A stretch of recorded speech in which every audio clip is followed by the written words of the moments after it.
to the Twinsburg Caucus meeting for March 11th, 2025. Time is now 7 o'clock. Shannon, please call the roll. Mr. Post? Here. Mr. Bellin? Here. Mr. Fury? Here. Mrs. Walker? Present. Mr. Bonacci? Here. Mrs. Labby? Here. Mr. Barr? Here. All right. Do we have any presentations this evening for caucus? There are none. Okay. Anybody here have any items for discussion?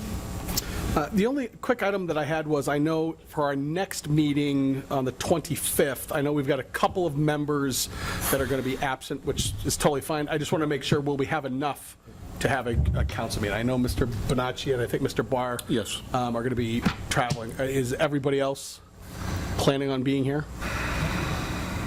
Okay. So the Yes, issue I plan is- on Yeah. being here. So the issue is if we only have 5 people. So we have 5. If one person does get sick and we only have 4 people, nothing can be passed on an emergency. And so that's why it's very important that we're all here. So that's it. Go ahead. All right, no, I appreciate you bringing that up. First or second reading. All right, thank you. Do we have any audience participation? 5. We do. We have one. Jonah Pichette? Good evening, you guys. Hi, John. Jonah. Jonah Pichette, Dressed down today. 111-466 Heritage Drive. I did dress down today. I apologize for that. It's not even tucked in. No, it's Suspenders. very dressed down. I forgot the suspenders and belt at home, but no, I have 2 quick updates for you, Environmental Commission-wise. For one, we are launching our Good Neighbor Award on the Environmental Commission side. This is something the past 2 years since I've been appointed on the commission, we have been trying to sort of get started. Councilwoman Lobby probably remembers this discussion. Councilman Bonacci probably remembers this discussion, and Councilman Post probably now is aware of this discussion. Since I was placed on the commission, I thought, why not bring attention to the great work the commission does? And so we've been trying to sort of jumpstart this Good Neighbor Award. Promoting people who are environmentally friendly, doing good things, around the city. And I always give the example of the neighbor down my street who is simply rain, snow, shine, always picking up trash. They don't have to. They simply do because they care about the city. And so this award is now live. I'm going to send you guys an email and a little description. You could send this out to your constituents. Mayor, if you could maybe include this in your newsletter, that would be fantastic. Nominations are going to be accepted on the city's webpage. And then we're going to use a scoring matrix to sort of narrow down the nominees. And, as a commission, we'll sort of vote on, the Good Neighbor award and recipient. So I'm very excited of this and for this. That's a great we're able to idea. do this since you guys redesigned the purpose of our commission last year in one of those ordinances and included awards as part of that. So I appreciate you guys and your willingness to work with us and allow us to do these very cool things for our city. Second, very short update, we're getting T-shirts. The Jedi Commission has T-shirts, and I said, why don't we have T-shirts? We are out and about at a lot of events as the Environmental Commission. We go to Councilman Bonacci's ward event. We have our Earth Day, our Arbor Day event, our Shred Day event. We are out and about at a lot of events. And so I'd like us to all have T-shirts, and I said, is this possible? And I talked with Rebecca Ziegler, and she said absolutely. And so we've been coordinating, ordering T-shirts, and Jenny has just placed the order this past week for us. So very excited to start getting those in so we can now represent the Environmental Commission when we're out and about, as a body, doing the good work that we do. Custom suspenders, have we given any thought? I tried to push the suspenders to everybody, and it's just nobody was biting on it. So All right, okay. It might just be me there. I like it. But I like it. that is all I have. That would wear them. For any questions. I have 2 questions. Yes. All right, first I'm all question in. is, how many times a year do you plan on giving out that award, or is it just a once a year, or? Right now, it's just a once-a-year award. We have a couple more that we are in discussion about adding in the future, maybe. Maybe a Good Business Award, maybe a Friend of the Commission Award. We decided to start with one time a year. One person, one time a year? One person, one time a year, yes. We figure start small, start with one.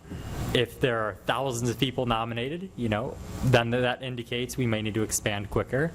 If there's 2 people nominated, we're at a good pace. Question, where are you planning on presenting that award?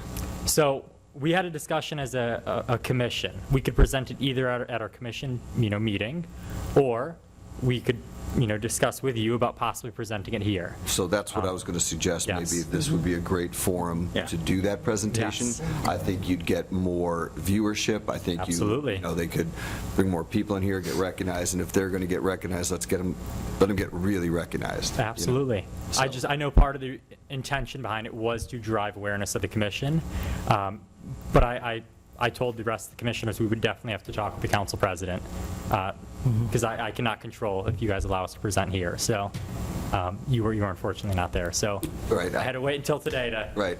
to talk to you guys about that. So And I also want to, at the same time, say I'm glad you talked about all that last week. I want to thank you, Mr. Bernacci, that I could not be there. I had a funeral to go to, so thank you, Mr. Bernacci, for covering while I could not be there at the Environmental Commission. But I got to say, you guys are doing an awesome job, and you in particular, just really leading that group to greatness. Not that it wasn't great before, but, seeing you're really doing a great job with that group.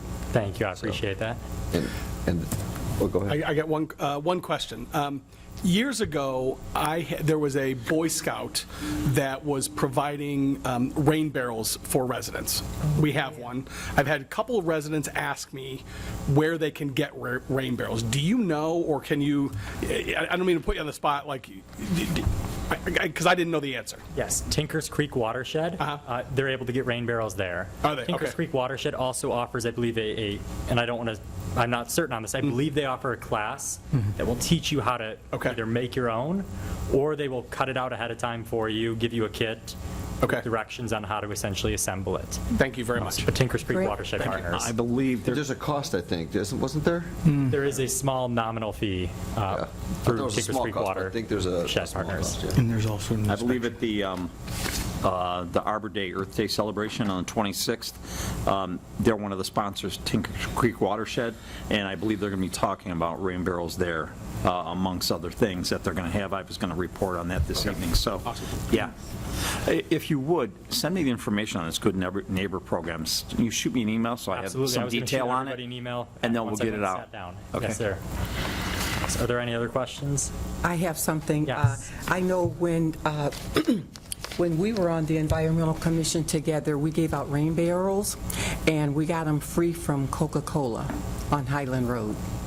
And Yeah, like the actual barrel, they donated a bunch of 55-gallon, Remember they were old, like Coke syrup Okay. barrels, so, I believe that's who Tinkers Creek Watershed Partners is getting their Probably currently they're from. getting them. yeah. I can't speak on behalf of them. I know I've been in a couple meetings with them in conversation. I believe that's who they're sourcing their barrels Oh, from. it's awesome, it's a great idea. They leave Yeah. syrup in the barrel. they rinse them No, very they do well. rinse them out. They get all the syrup I was out, thinking you could get Coca-Cola. I was just, Thanks, Jonah. Thank you, thanks, guys. Jonah. I appreciate it. absolutely. appreciate it. Anyone else, Shannon? There is none. All right, awesome. All right, so that brings us to pending legislation. Ordinance 22, 2025, this is to create Chapter 773 of the Business Regulation Code concerning recreational marijuana. And I know that, well, this will be on its second reading this evening.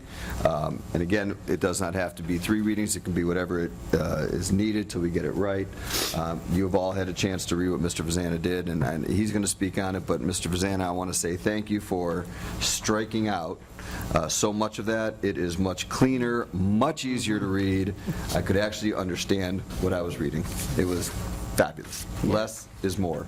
Thanks. Yeah. So speaking of less is more, do you want to add anything to what I'm saying here? I do.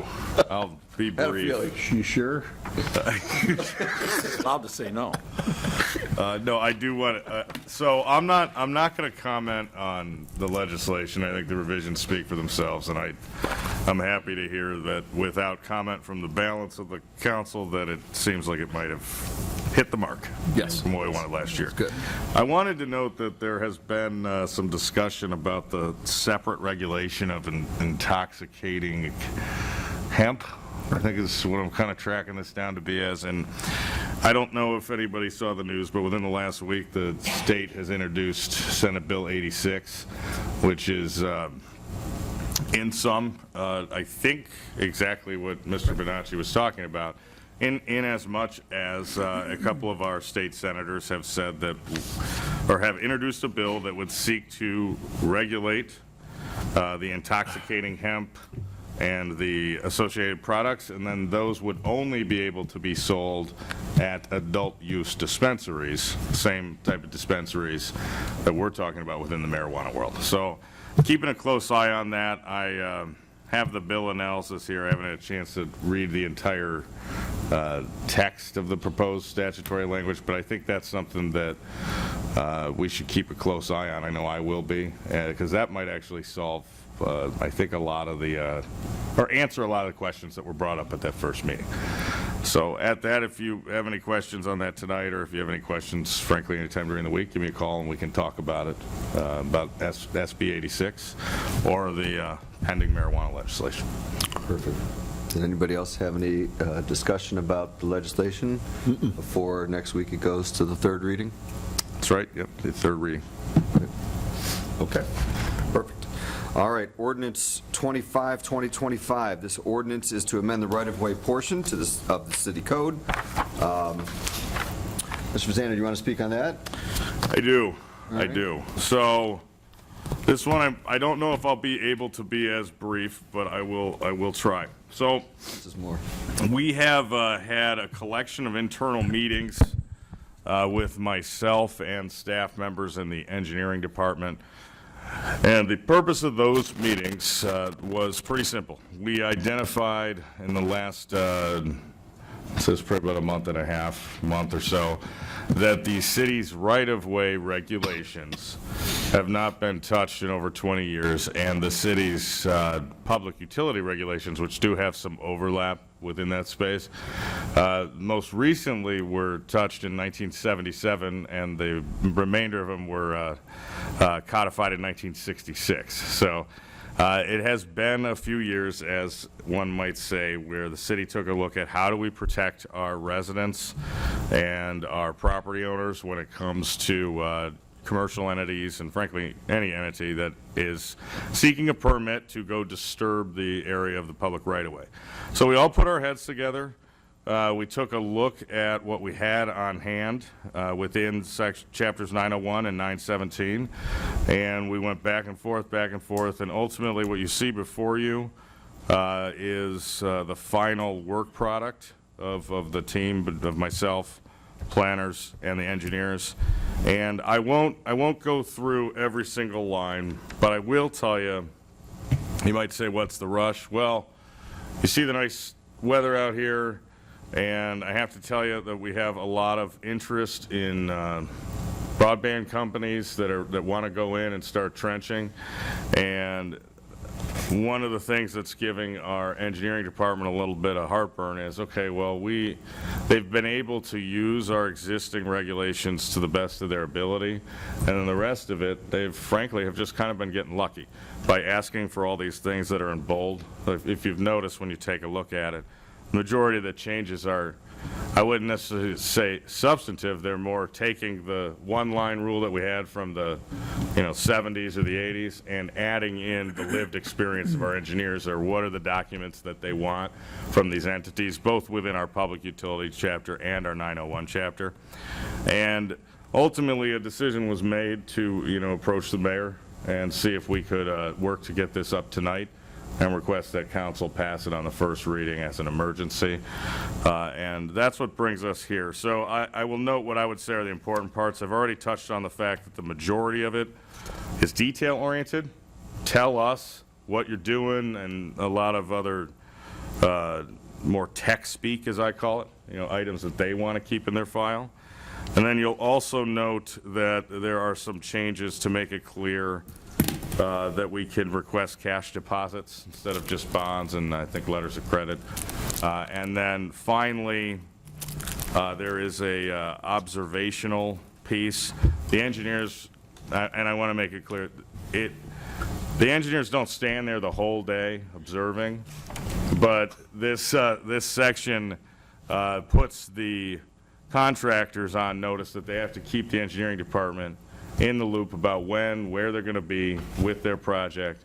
And the engineers go out, actually went over this with them again today to make sure I understood it, So an engineer will go out in the morning, or an inspector from our department will take a look at what's going on, and then depending on the complexity of what is being proposed for the day's work or the week's work or however long that the contractor will be in that area, they then set a schedule to kind of come back and check in on it. So one of the things related to that was, okay, well, what if they post $2,000, but we're starting to eat away into that with a longer-term project?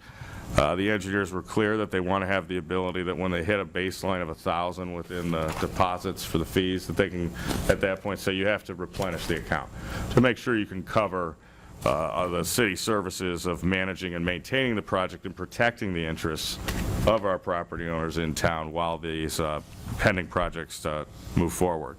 So that to me was a big thing that we needed to put in there.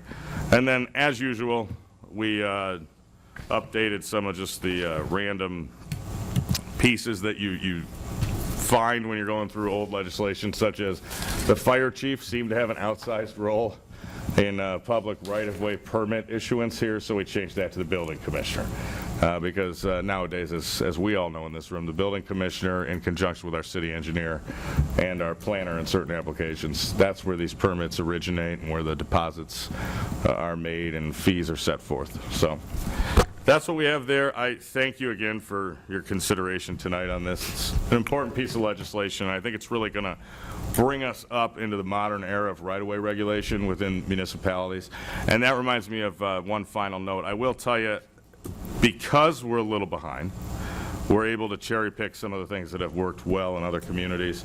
So to that end, our engineering department looked at some of their own personal experiences in other communities and also some of the communities they like how they've done it. And that's where a lot of that detail emerged from, in connection with, as I said, their own lived experience of saying, please, can you give me this plan? Can you give me this detail with our past right-of-way projects? So at that, as always, happy to answer any questions. So the Cliff Notes version then for a resident that hasn't read this is effectively the city is protecting the residents' right-of-way and ensuring that the city is aware of anything that is being done to their right-of-way and effectively approving that project, prior to any work being done. Is that a fair? For sure, 100%. Okay. To that end, we even made it abundantly clear that public utilities, which I don't know if we'll have this situation because most utilities are generally pretty well planned out in the municipalities at this point in 2025, but we made it clear that public utilities can't play like, oh, I want to go under 901, I want to go under 917. We put in some changes there that you'll see, and you have seen, that make it clear that a public utility, so think an electric company that wanted to come in, they're going to have to go through the planning commission, the council process. Then they got to go into the right-of-way process if they receive those approvals. So for sure, 100%, I look at it as an opportunity for us to really protect our most important asset, or at least one of our most important assets, which are the people and the property owners that call Twinsburg home. Thank you. Sounds like you already said that this is now in line with all of the other municipalities, correct? This is not... Yeah, nothing in here is a novel legislative trick or something we're trying out. These are what we considered as a group were items that have been done other places that would work here. So not everything, works in every municipality. Right. And that's why I really enjoyed getting the opportunity to work with the engineers. And, I can't thank them enough, along with Lynn Muter, who came in and really talked about what's gone on here. What have we dealt with? What have been some of the issues? And it kept coming back to this idea of we need to protect our residents and our property owners with restoration work if need be, by having money on hand to pay for the city to go back and restore these areas if the contractors don't.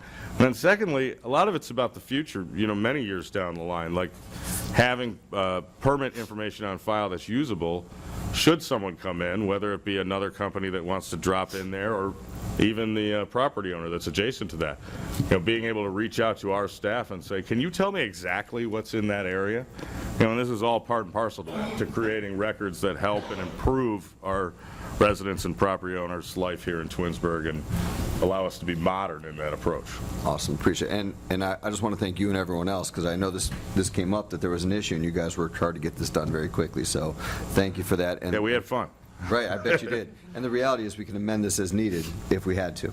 So Correct. it's- Great it's point. so better to get this done now so we can protect the city. And if we find that there's something we need to change, we can always change it. Correct. Yep, for sure. Perfect. Mr. Post? Yes. I just want to also, I talked to the mayor about this earlier today, and the question I had related to emergency work, so utility out in an area, versus infrastructure work, so improvements or additions of new utilities. And effectively, what this regulation or ordinance covers is the planned work. This is not if there's an outage of your telephone line, power line. Water, cable, the repair is not delayed because of this piece of legislation. Great point, yeah. Very good point. Very good point. Thank you. Any other comments? Great comment. All right, let's move on to Resolution 26 through 31. This is to appoint members to various boards and commission openings. The mayor and council held interviews a couple weeks ago and will be making appointments this evening. We are going to suspend the rules and ask for an emergency clause so we can make these appointments right away. We will be doing it differently, I believe, this year by adding the names in afterwards. Is that correct? We didn't do it previously? That's correct. You'll make a motion to Right. amend during the regular meeting. So I know in previous years, just in case there are any questions, I know in previous years the names were already in this. We're going to read it and then we're going to amend it to add the names afterwards, which is what Mr. Vazana would prefer. So that's that. Any questions on 26 through 31? Okay, Ordinance 32, 2025. This is the recodification and editing of the various component codes of the codified ordinance for the city. This includes ordinances passed by council, those passed by the electorate, and the numerous sections of the general offenses codes amended or enacted by the Ohio General Assembly. Council is being asked to suspend the three-reading rule and pass on emergency in order to get the amendments included as soon as possible. Are there any questions on this ordinance?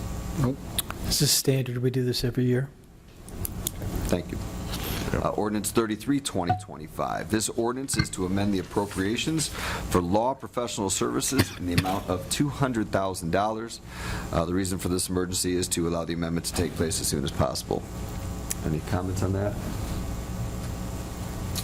All right, Ordinance 34, 2025. This ordinance is to purchase a 2026 Freightliner 108SD plus chassis through the State of Ohio procurement program in the amount of $134,745.